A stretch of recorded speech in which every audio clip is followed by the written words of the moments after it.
All right, I see the Zoom room is filling up. Excited for tonight's special edition of our virtual speaker series. We are going to be featuring entrepreneurs, Penn State entrepreneurs in the food service industry. And we look forward to bringing the stories of their entrepreneurial journey to you and hear their story. So it's a big night. If you are hungry, this may be the exact program for you to be watching tonight.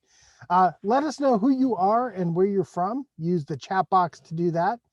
Drop your name and your location and your Penn State class year in the chat box, and we will be getting started in just a minute or two. Thanks for joining this special edition of the Virtual Speaker Series.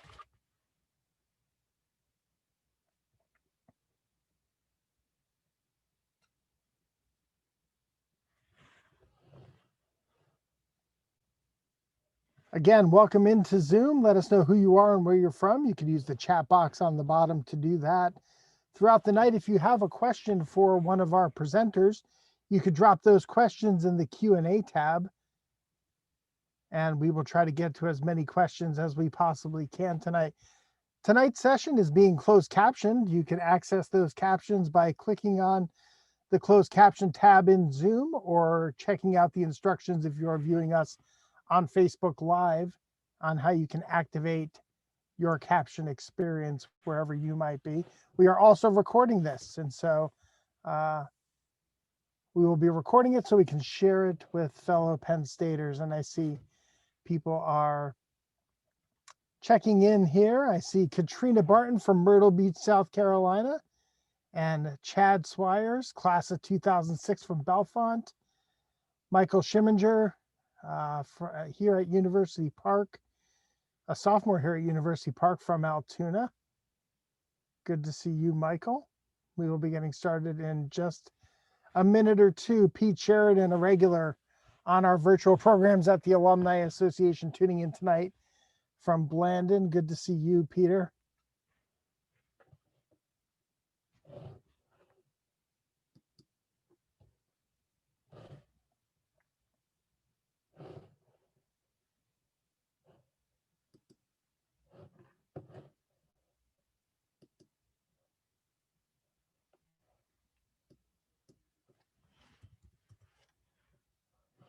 I see Sophia Paz from Los Angeles, California, currently a senior, class of 2021. Thank you for joining us this evening.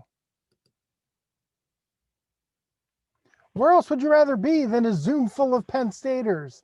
I'm Paul Clifford, CEO of the Penn State Alumni Association, and I want to welcome everybody to the special edition of the virtual speaker session, which is being recorded.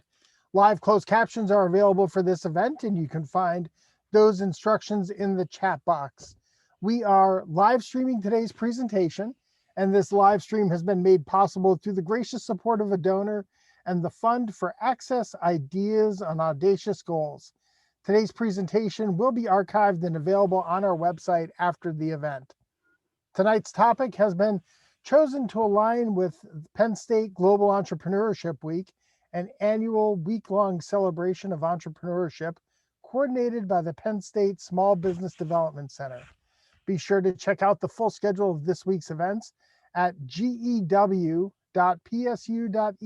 That's gew.psu.edu for additional information on the programming geared at current and aspiring entrepreneurs.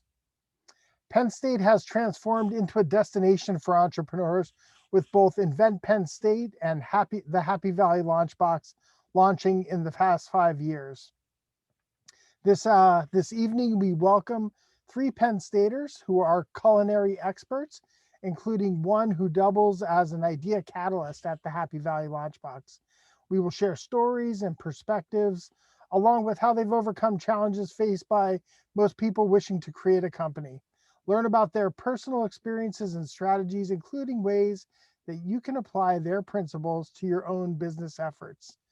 First up, I want to welcome Ben Nason. Ben, welcome to the virtual speaker series. Thank you, Paul. I really appreciate it. So, not a day goes by when Ben isn't thinking about how to turn cool ideas into a viable business.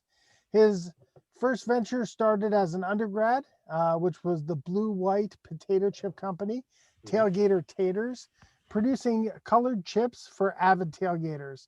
His next startup venture was as COO of Phospholutions, an agricultural technology company focused on reducing phosphorus runoff. Ben is now bringing his passion for early stage startups here to the LaunchBox as the idea catalyst, where he is building new programs to support blossoming entrepreneurs. Ben, you're not a newcomer to Penn State alumni events. It's good to see you again. Yes. Welcome back, and I'm going to turn it over to you. Perfect. So I guess thank you very much, Paul. I really appreciate the introduction. I guess one thing to start with is I would like to say that my background is actually not entrepreneurial. Maybe that's different from many other people trying to get into entrepreneurship, or maybe it's one of the myths that people hear. But my background is actually my parents were doctors and engineers or other people that typically worked for somebody else. My actual first interaction with entrepreneurship started when I was an undergrad here at Penn State. And what happened was I was approached by one of my professors, a professor named Dr. Bill Lamont, was working on variety of researches of different types of potatoes. So something that's supremely novel or niche for sure. He was basically finding all these different potatoes that when you cut them open, they're not white on the inside like your traditional potato, but instead they're blue or orange or red or anything except green. And the idea was to see if we could figure out if we can make a business out of it. So he had initially tried the idea beforehand, but because of being a professor and being able to commit only a certain amount of time to it, he recruited me and one other person to kind of pick it up from there. So that was the first kind of venture into it. And what that looked like was us just kind of getting something started. We went to grow the potatoes. We grabbed some potatoes that we had available, and then we started trying to fry them and test them. We worked very closely with some professors in the food science department to use their fryers. They were very gracious, and we were able to kind of decide how to make this work. Some of the early issues that we ran into were basically trying to understand how we could get this done on a smaller scale. Most of the competition that we see on the day-to-day basis is what you see in your grocery store, right? So Lay's potato chips, Frito-Lays, those kind of people. And they're able to do this at enormous scales, where we had to try to bring it down to something you could do in a kitchen. And our biggest overcoming obstacle was basically figuring out how to do this all in one kettle. So with some experimentation in the food science labs, but then also moving towards some small scale manufacturers here in Pennsylvania, we were able to kind of find a way to fry all the potato chips in one place at once, which was an amazing leap for us because it dramatically reduced our costs and it allowed us to stay tied to Pennsylvania. That's something that we felt really strongly about, was being Pennsylvania grown, Pennsylvania operated, and Pennsylvania manufactured. We did have a brief stint in Ohio, but those Ohio people, can't be trusted, right? But in all seriousness, we did migrate away from there. And so for us, this was an opportunity to kind of experiment and explore. We saw this as a place where kind of a launching point. We wanted to start with Penn State, mainly because that's my alma mater for sure, but then also because of the huge fan base that was here. We wanted to create a potato chip that would really pander to the Penn State audience, right? This is a tailgate chip, a way to celebrate your passion for your colors by having them as a snack, right? And having them as an opportunity to share them with others. The big thing that we really wanted to leverage or really wanted to connect with was the wonderful ability for Penn Staters to share with one another. And we saw this not just on the tailgate fields, but we saw this in people sharing their messages with one another. One of the fun things that we've seen is that many of the purchases that people make online are actually gifts for someone else. So they're ordering chips and then shipping them to somewhere else, some different state, because this is a way that someone else might be able to celebrate during a tailgate or a wedding or anything like that, even when they're far away. One of the images on here is actually our first versions of it. So the path of entrepreneurship is not a clean one necessarily, and it's not a straight line. One of the first bags we ever made actually was this clear bag essentially. So it didn't have the look and the feel that you would normally find in the grocery store, but it was a way for us to be scrappy, use the things that we had at our advantage, and then be able to kind of move out and take something to market. It wasn't perfect, it wasn't beautiful, but it was done. And that's one of the most important things for any entrepreneur is done is better than perfect, because as soon as you get it out there, you can get that feedback of what people really care about. And people really wanted an opaque bag. So that was one of the things that we ended up doing, which is one of the later slides. What's been really fun for us has been really connecting with people. This has been a fun and interesting product. Not that others aren't, but people typically associate potato chips with fun activities, right? The last time you went to a party, last time you went to an event, and it's something that's novel and interesting. And where we see this going in the future is moving beyond Penn State to other blue and white universities or schools.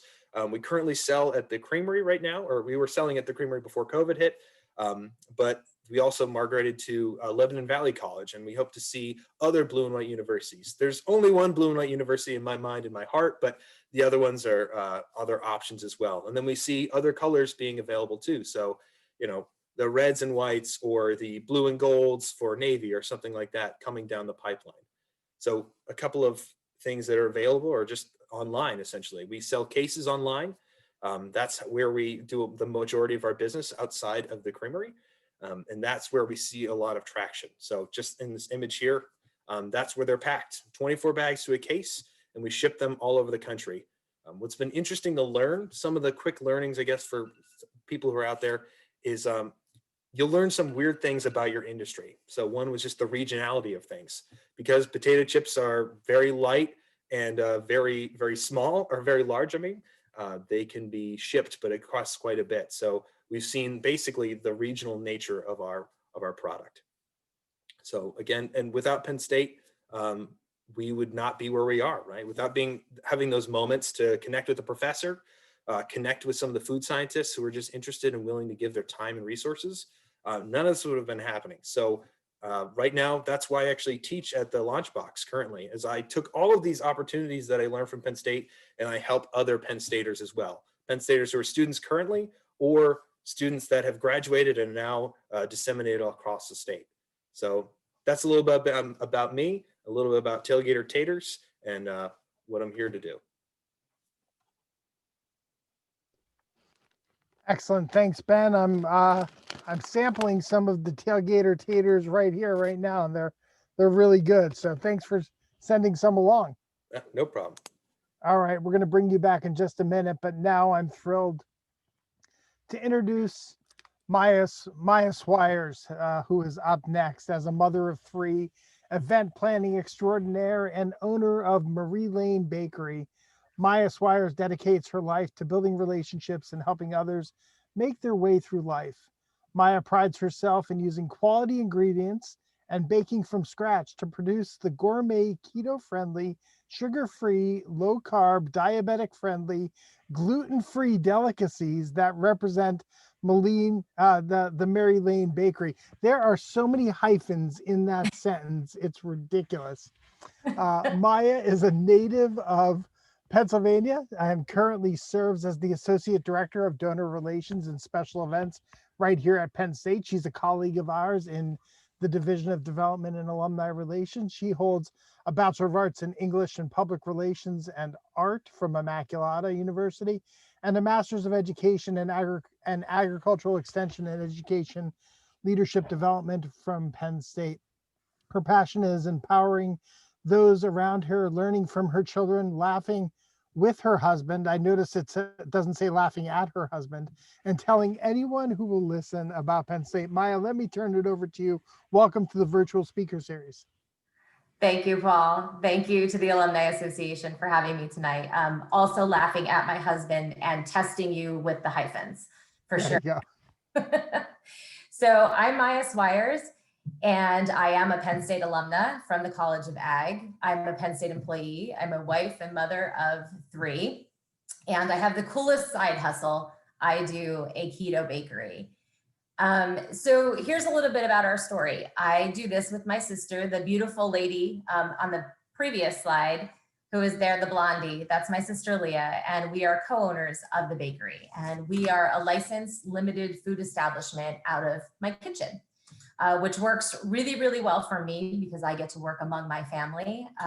Little difficult for Leah because she's got to travel in from State College, but still we're making it work. And we've been at this a full year now, and it's hard to believe that that dream has come around annually already.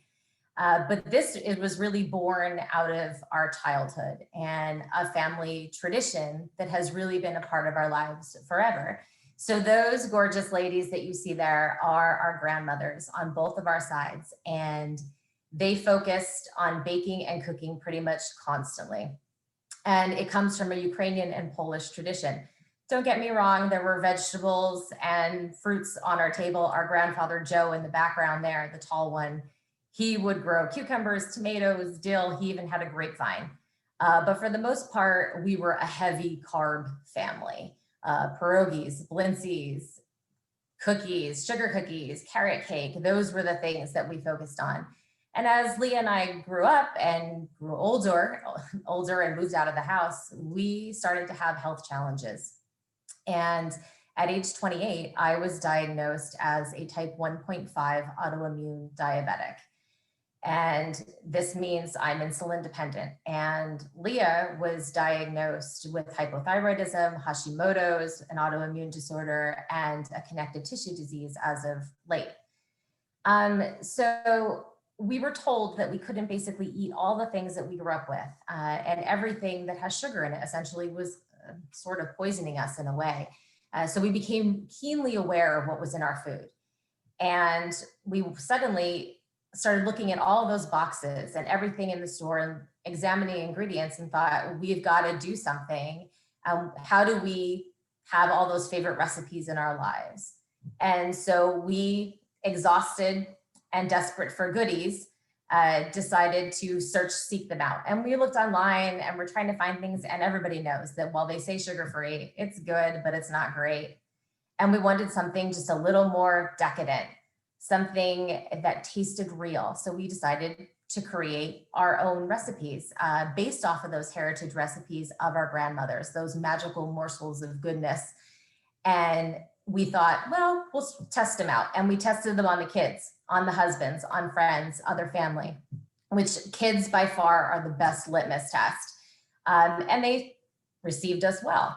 And jokingly, we'd always talk about opening a cafe or a bakery. And very suddenly, we had an opportunity before us. And that's on the next slide, if we'll go to that one. That pretty lady on your screen is Shannon Rice. And she used to work at Penn State with me in donor relations and special events. And she was leaving. She was leaving Penn State after years and years to go pursue her dream of opening a coffee and tap house in Tyrone. And we were chatting the one day in her shop. And I said, I'd love to show up here and get one of the sugar-free drinks, but also have a cupcake. And she's like, so make them, bring them here. And I called Leah immediately, and within a flurry of getting licenses and approvals and certifications, as everyone knows here, suddenly we had a bakery. A bakery was born. And so we bring all of our products to the brew, and things are going great. We're now creating cookies and muffins and brownies and cupcakes. And we had two places we could bring them to, the brew in Tyrone and the cakery in Bellefonte. And we wanted to make sure that all these things were sugar-free, were gluten-free, diabetic-friendly, all those hyphenated words that Paul was talking about. And that was basically to focus on nutrition and using whole foods and things that were real. So we wanted things to taste just like the real stuff does, have sprinkles on it, be colorful. But we wanted to make sure that we were using natural food coloring and things that wouldn't harm us, that were really nutritious. And so January and February of 2020 were booming. It was so exciting. And then the pandemic came, and it literally came to a halt. For months and months over the summer, things were pretty minimal. It just slowed down completely. Our retail partners had to close down for a while. Online orders were really, really minimal. And then slowly but surely, things have started to pick back up, mainly because the Center Daily Times, which is a local newspaper here, decided to do a story on us. And then WTAJ, the news station here, decided to do a story on us, born of that CDT article. And our Instagram family started to rally, and more local things started to happen. Our Penn State family started to rally, and it's led to a bigger presence in town. And now we're at another location, which is Main Bay and Berry in Lamont and State College. carrying our stuff as well. And so we've had great partnerships form, and we're feeling a little optimistic. Now we have a partnership with Echo Springs Farm. We have a partnership with Miller's Mushrooms, getting farm fresh eggs. We want to buy local. We want to use things that have high vitamins and lots of nutrients. And we're just grateful at this point to our Penn State community. And I'd say that we're almost at normal, maybe not normal, but adapted at this point to what's going on. We've adjusted to living cautiously, but still feeling really great and optimistic about everything around us. That's about it. Excellent. Thank you, Maya. We'll be bringing you back in just a second. But now we're going to turn things over to Rod Stahl. Rod is the owner and founder of Blue Stripe Brewing LLC, which owns a production brewery and tap room located in Bellefonte, Pennsylvania, doing business as Axeman Brewery. His interest in craft beer began as a home brewer in 1993 while working as a civil engineer in Harrisburg. In 2006, Rob founded an engineering firm headquartered here in State College and began a company brew club with several of his employees who enjoyed home brewing. This ultimately led to the creation of a production brewery in early 2020. Rod is a 1990 graduate of Penn State, lives in Boalsburg with his wife, Dorothea, and they are the parents of 3 children. Rod, thanks for joining us. Thank you, Paul. Yeah, thank you to the Alumni Association for putting this together. So, thanks for that introduction. A little bit about Axeman Brewery and Blue Stripe Beer. As you mentioned, we started in 2020. We started in March. I think within a week of everything being shut down. So I was going to talk a little bit tonight about, how, I guess, what it's like starting a business, whatever that business would be. And whatever it would be, I would recommend not starting it during a pandemic. But that's where we were, and, we had to keep plowing forward. So yes, I'm the owner. My main brewing partner is Steve Herlinger, a friend of mine, a co-worker, a colleague of mine actually in the engineering industry prior to us brewing together. And as you mentioned, we had a group of people from work that brewed together, started brewing some beers and kind of expanded that and said if we ever had the right opportunity, we'd look at moving this a little further. So look at the next slide here. These are just some promotional slides that we put out to different distributors. So we have a production area here. You actually can see the brew house behind me tonight. We have a band in the tap room, and it's a little loud, so I'm trying to stay as far away from that as I can. We started out fairly large. We have a lot more capacity than we need for what we're doing right now, but we kind of had a vision that we wanted to grow and eventually become a larger brewery for larger distribution in the Mid-Atlantic or further. So we oversized the brewery so we didn't have to do this twice. That was kind of a strategic decision that we made. It obviously was a little more upfront cost, but a lot less than having to repurchase and rebuild a larger brewery 5 to 10 years from now. We have a 30-barrel brewing system, which means we can brew about 930 gallons at a time, and then we ferment either that amount or double that amount if we do a double batch. And then we have a small pilot system for doing test batches. Take a look at the next slide. We got a lot of media attention early on, starting here in a tap room or a brewery that was repurposing an old metal factory in Bellefonte, place that had been Titan Metal, then Ciro Metal, and then Bolton Metal, and had gone through some ownership changes over the years, but it's been around for decades and had done a lot of different metal manufacturing, a lot focused on brass and copper. So we want to keep some of the feel of that industry, and we kept an industrial look to the tap room. You can move to the next slide. We are now distributing locally. We're in about 8 to 10 counties, probably in central and south central PA. Looking to continue to expand, as I mentioned, starting during this pandemic has kind of slowed down, some of our plans, but we're trying to keep things focused on the product and continue to spread out as the market allows us to. I think the next slides here then will go on to some of the beers that we have.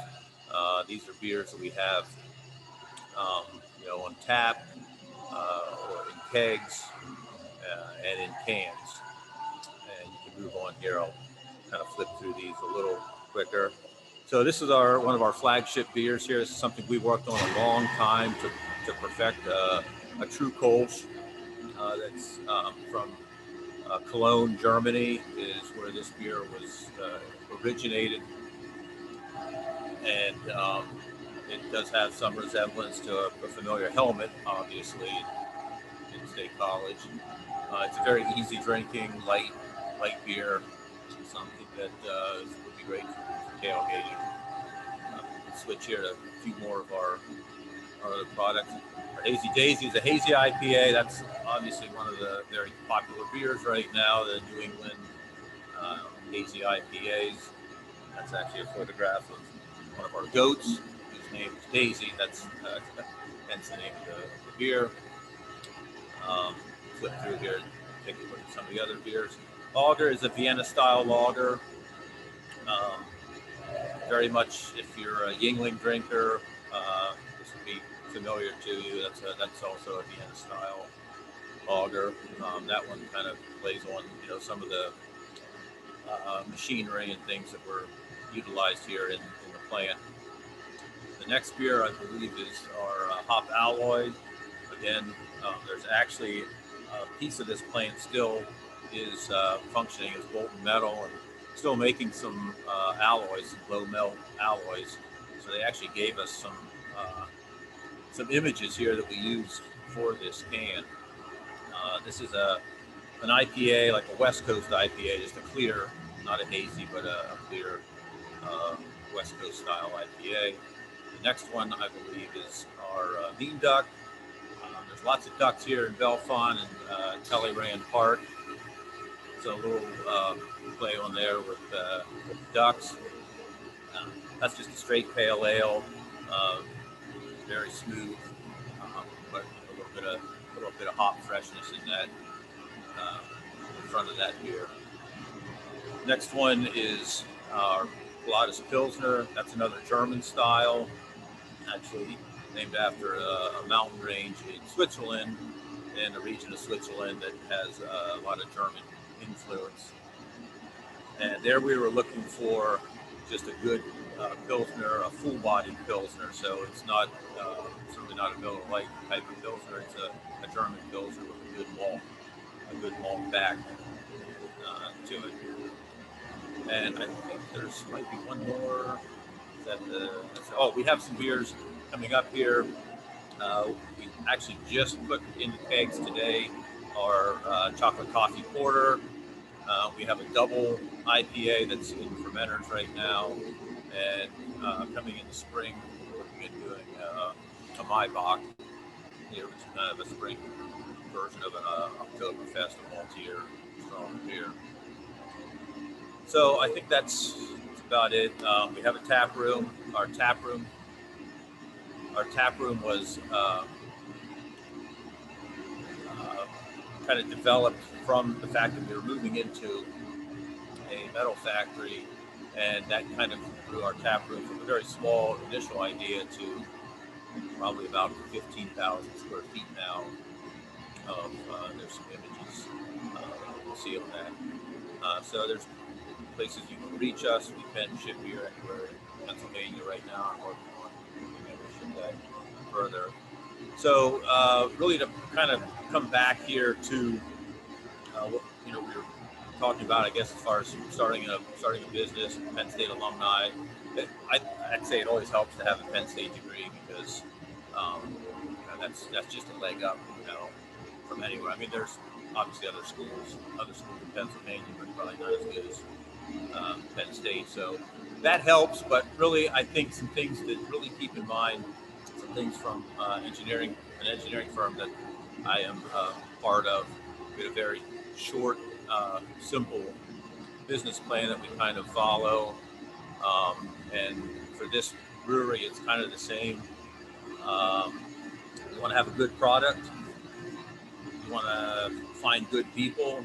And of course, you always look for good deals. Kind of keep your budget,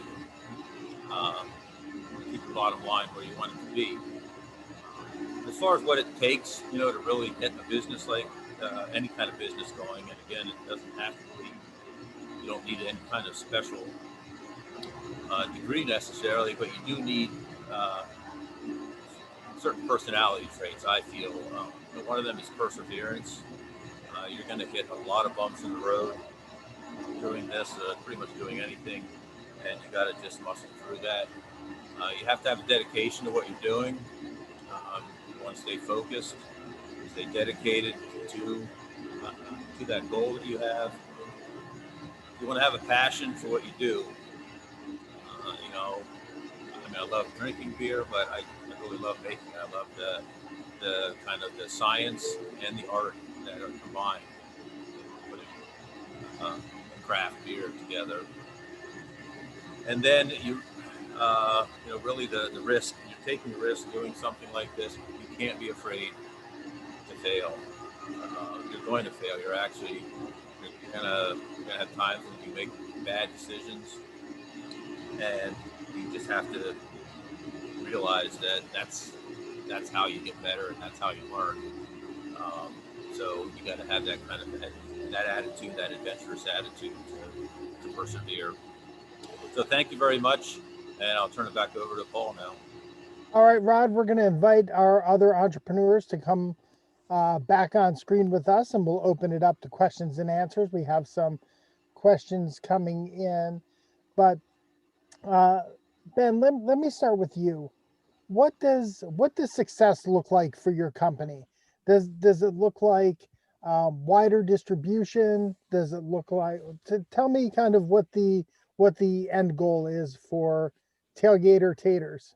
Yeah. So initially, it's taken a lot. It's changed a lot over time. So I'll be clear on that. First, I thought it was like, it'll be world domination, whatever that looks like for potato chips, right? Right. But I think what it's really become is more different colors. So branching into different colors and bringing those and distributing those to different universities. That's really find our happy places with the universities, just because of the culture, the people they tend to fall in the people we want to work with. And Ben, when you were doing your research to get into this area, what competition did you find? Are there other companies that produce multicolored chips? Are there other companies that are kind of targeting universities or kind of the tailgate landscape? So as far as the tailgate landscape, not necessarily, not many. It's typically our Lay's and other people like that. But we did find some other people doing colors. But what's interesting is about why we were able to differentiate is because frying colored potatoes is actually really hard. Found that out the hard way. Versus frying your traditional chipping potatoes is much easier. And so we found out that a lot of the big players actually avoided them because they were so hard to work with, or you'd need enormous amounts of machinery to make it work. So we were able to find some workarounds that allowed for us to do that. And that's why we found this little niche, essentially. We were able to fry them all in one kettle, which is kind of a big deal for us. Maya, I'm going to go to you with the same question because success might look a little different. Is it working out of your kitchen, right? Is it eventually moving to a bakery and wider distribution? And kind of what does success look like for your new venture? I think we always thought that there would be a storefront of sorts. I think that was the big dream, was to have a cafe or some sort of bakery where we could interact with our customers more and talk with them.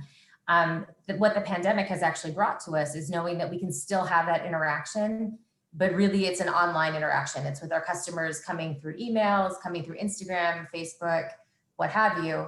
But it's been really great, and really success, I think, would be determined by that we have people coming to us and saying, thank you.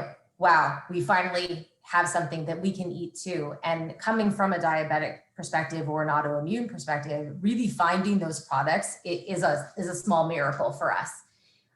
So it was great to have someone say, oh, I can eat your stuff, and I can feel normal when I'm in a store or in a bakery like the Cakery downtown Bellefonte, where she's selling great cupcakes and cookies. But now you can walk in if you have one of these disorders or diseases, or you're just gluten-free, or you're just looking to cut back on sugar. You can sit with your family and you all can have something sweet and not feel like you're doing something different. So that was more of what marked our success. And Rod, how about for you? Is it wider distribution? Is it more locations, like more physical locations for the Axeman Brewery experience? What does success look like in your world? Those are definitely some things that we would like to do. We'd like to see a larger distribution. The success is really just, I really enjoy overcoming obstacles and meeting challenges. So for us right now with the brewery, it's getting through the rough start and overcoming the slowdown that we've experienced from the start here. But I really enjoy just knowing that we're making a good quality product and hearing people compliment some of the beers that we're making. Obviously, I got to pay the bills, so part of the success is making sure that we're selling enough of the product to pay the bills. Yeah, let's stay right there with you, Rod, and talk a little bit about your inspiration. The craft brewery and the craft beer scene has seemed to have exploded over the past decade, if not maybe a little bit more than that. What are some of the craft beers and the craft breweries that you have modeled your company after? Like, which ones do you admire? Which ones do you say, that's one that we're going to keep an eye on, because while they might be competitors, we still admire what they're doing? Yeah, there's a lot. Anytime we travel as a family, I force my kids to stop at different craft breweries. So I spent a lot of time researching craft breweries, and there's a little bit You're praising them right, Rod. Yeah, exactly. So there's a lot of little things I think that I've taken from a lot of breweries. I think some, things locally, as far as making sure that you're a good product. There's a local brewery right here in State College, Otto's Pub and Brewery, that was definitely an inspiration, as far as making sure we make a good product first and foremost. Down in the Harrisburg area of Pennsylvania, there's a Trobes Brewery, which is somewhat of an industrial look. I think that's certainly something that I envisioned when I saw this facility. There's also a Flying Fish that's in New Jersey, that they kind of were my inspiration for going bigger earlier. I saw their facility seemed way oversized. They seem to have too much room in their warehouse, but I realize that's can quickly fill up. So you brought up, I'm doing it right now. We need to pay the bills, right? Funding of entrepreneurial ventures is something of interest to our audience tonight. Ben, let me take it back to you. Some use venture capital, right? Some are self-funded. Some go to a bank. Some it's a group of people that get together and pool their money. Talk a little bit about the funding strategy for your company. Yeah. So for us, this is not what you would, this wouldn't be a sexy topic for like the VCs of the world, right? So we ended up just self-funding, mainly because we wanted to maintain control, right? There were some people who reached out to us, but there's something about, it's me and my co-founder, and it's just us. We don't have any other bosses that we necessarily are looking to take on, right? So that's where we started doing. So we kept it lean. We didn't pay ourselves for a very long time, and that is how we kind of got things up and going. Maya, how about you? We are exactly in the same boat as Ben. It is just my sister and I, and we started out so teeny tiny that really that's the only option we had. When we were looking into having a cafe or an actual storefront, we were looking into a business loan, a small business loan, and looking for some sort of way to propel it. But since we are out of the kitchen and just using honestly double ovens and just making sure that we're licensed to the Department of Ag, we have managed everything really close to home, and it's just Leah and I. Great. Rod, how about for you and your venture? For this, it was primarily self-funded, mainly for some of the reasons that Ben had mentioned. I have utilized the Small Business Administration in the past. They have been helpful. There is some private investment too.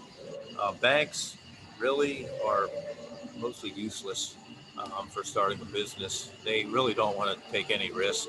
So, I mean, if you have all the money you need to start a business, they'll loan it to you at that point. But it's kind of not really needed at that point. Maya, a couple questions coming in for you about sourcing ingredients. Do you ever have challenges finding ingredients for your products since it's gluten-free? We do. We have done a lot of research on that, trying to find where we can get it from and who we use. With our sweetener, we use a base of erythritol and monk fruit mix. And we found that the best company to work with is actually So Nourished, and they are out of New York. And we've worked closely with their owner. I've actually started to establish a relationship with her. And so that's been wonderful. But because it's such a niche market, we've been able to have those close relationships with a lot of the producers of the products we use. Again, we're using a lot of whole ingredients, so we can use eggs and butter that are all locally sourced. Another question coming in for you, Maya, is can you share the secret ingredient that makes your product taste good without sugar? And I'm actually going to try, I'm going to try your raspberry swirl cookies. And Oh, the pressure, Paul. Okay. The secret ingredient, it's love, of course. Actually, I think it's just been over the years, Leah and I trying to make things taste normal, so to speak. You will find, because we use the erythritol and the monk fruit, and Paul, you might taste this when you're tasting them now, is some people get a cooling effect from erythritol. Everyone doesn't taste it. It's genetic. So some people can't taste it at all. And I taste it. It's very strong for me. So I'm constantly trying to make things that don't taste like that. And I think probably the secret is using real food. If you can use fruits, use real fruits. Use them when they're ripe. Use them when they're in season. Don't use strawberries in the middle of March. Like, wait till they're in season. I think also just the way that you're blending things and mixing things. Almond flour can sometimes be difficult to work with. Use the finest meal that you can find so that it doesn't end up having that grainy taste. Those are the secrets. And over the years, a lot of it's been the spices that our grandmothers used, and they really used real foods. In our carrot cake cookies, we use real carrots, pineapples, walnuts, all just real natural, good, wholesome food. That's amazing. I am getting the cooling feeling from this. Does that mean I'm genetically advanced or deficient? Is it a superpower, or is it something negative? The answer is yes. Okay. So Ben, you mentioned that your customers convinced you to go with the opaque bag following the initial clear bag. What kind of market research do you do to get that kind of information? I mean, one of the things that we talk about, at least at the LaunchBox, but also just in general with entrepreneurs, is like getting out and talking to your customers.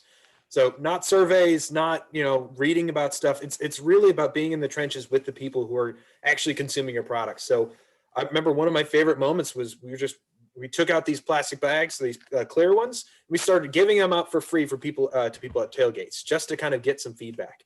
And so from not just verbally, but from the looks on some of the people's faces. They were like, woof, what's going on? You know, because there's fat on the potato chips, or there's oil, and the oil on the clear bag didn't really look all that good. When people opened them after we convinced them, they were like, okay, these are tasty, but it was very quick for us to find out that that was not going to work long term. So again, it's about going out, talking with the people who are actually using your products, because that's when you're going to get the feedback the fastest. Rod, a question for you. Take us through the creative process, right? You're always probably tweaking ingredients, looking for a new beer that you put out there, right?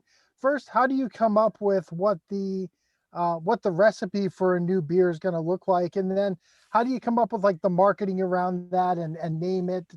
Take us, how is a new beer born? It's about 20 different ways, but you know, there are several German varieties. We kind of have a background with several German beers, so those were ones that we were, you know, very diligent about trying to recreate that, you know, distinct flavor that you get from you know, from certain beers in certain regions in Germany. So, you know, those were beers that existed that we were just trying to really match, and, you know, not just necessarily Americanized, but you know, stay true to that type of beer. There are other varieties that we have done some of our own versions of, and that is really the brewing partner that is here this evening, Steve, that I brew with. He's kind of the mad scientist behind a lot of those. He really delves into the, you know, the chemistry of the flavors and the beers. As far as naming and labeling, that's usually done by committee, and it's usually done with a few beers at the time. It kind of helps kind of get the creative juices flowing, I would say. And sometimes there's probably, you know, 50 to 100 to 200 different ideas and names thrown out before something really sticks. And, you know, so far, I think we've been lucky. We've had a good group of people that sometimes a name, you know, something just comes out and it sticks, and it, you know, a lot of times it has some type of connection to either, you know, this facility or something, you know, in our history or our past, you know, that either a personal connection or a connection to the facility that you know, got us to that point. So Ben, I mentioned your role that you have at Happy Valley LaunchBox.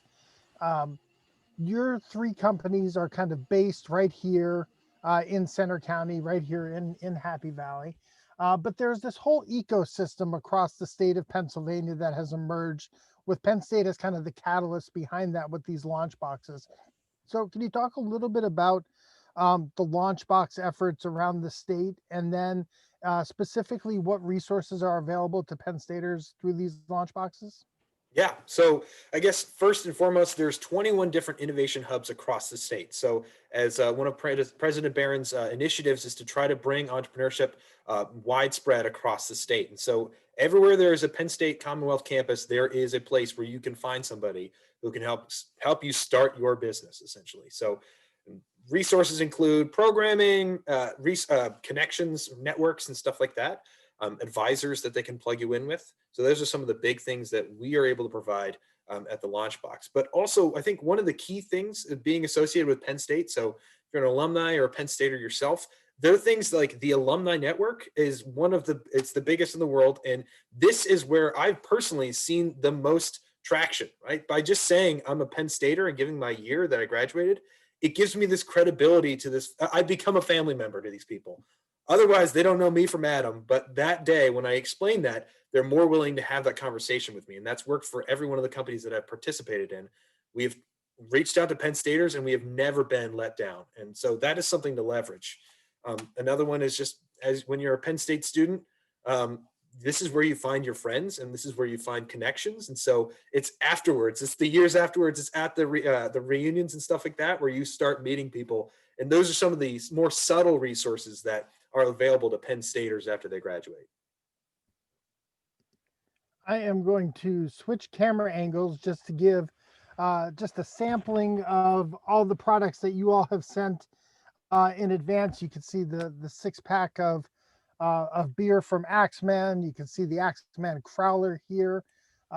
We got the bag of chips. We got some of the Murray Lane packages. If you are getting ready to do some holiday shopping, this might make a nice gift bag right here of Penn State sourced, Penn State alumni products. And so let's go ahead and let people know who might be interested in that. How can they find out more information about each of your companies? Maya, how can folks get some Murray Lane Bakery where they live? Sure. If you're not local to University Park and State College, you can find us on the web. We have a website, which is www.murraylanebakery.com. You can also find us on Instagram and on Facebook. Just search our name, just Murray Lane Bakery. Locally, we are found in Bellefonte at the Cakery, in Tyrone, Pennsylvania at the Brew, and downtown State College in the Lamont area at Main Bay and Berry. Excellent, excellent. And we are going to drop all of these into the chat box. So your Facebook, your Instagram, and your website links, if you're an attendee and you want that information, it's right there in the chat box. Rod, how about you? Where can we get more information about Axeman Brewery?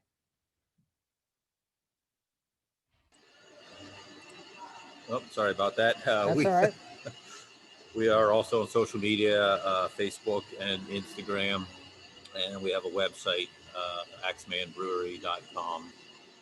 Those are probably the main sources. And then here in Center County, obviously, we're located in Bellefonte.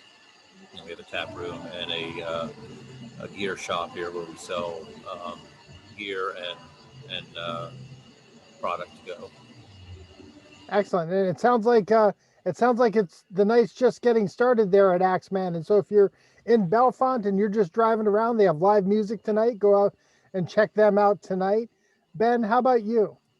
You can find us at our website, tailgatertaters.com is the best place to go and order chips. Excellent. Well, we want to thank you all for joining us on this edition of our virtual speaker series. Your work is definitely swelling thy fame of dear old state, and we're grateful that you have shared your story with us this evening. Thanks so much. Thank you. And thanks to all of you for tuning in. As a reminder, we'll be hosting additional speaker sessions.